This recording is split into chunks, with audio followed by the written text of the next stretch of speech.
What is peat and where does it form in the Arctic tundra? Have you ever wondered what makes the Arctic tundra so unique? One of its fascinating features is peat, an organic soil material that plays a significant role in this environment. So, what exactly is peat and where does it form in the Arctic tundra? Peat is primarily made up of partially decomposed plant remains. This accumulation happens in areas that are water-saturated and have low oxygen levels. In the Arctic tundra, peat forms in conditions that are cold and wet, often influenced by permafrost.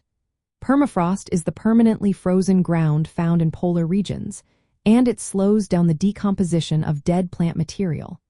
This allows peat to build up over thousands of years.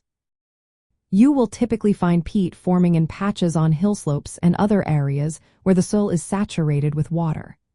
The limited oxygen in these spots prevents complete decomposition, which is why peat can accumulate.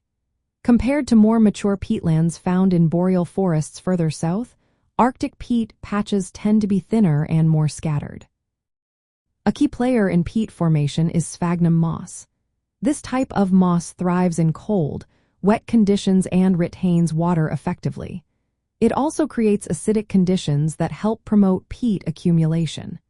As sphagnum moss grows, it modifies the local microclimate, making it even more conducive to peat formation and carbon storage.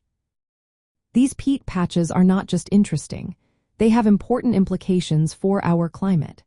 They store large amounts of carbon that have built up over millennia.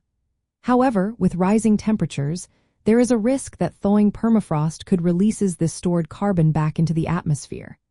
This could lead to an acceleration of climate change, making it vital to understand how and where peat forms in the Arctic tundra. In summary, peat in the Arctic tundra forms in cold, waterlogged areas influenced by permafrost. It is primarily composed of mosses like sphagnum, which play a key role in creating these organic soil layers. As the Arctic continues to warm, these peat patches may grow and evolve, impacting carbon storage and climate dynamics in the polar regions.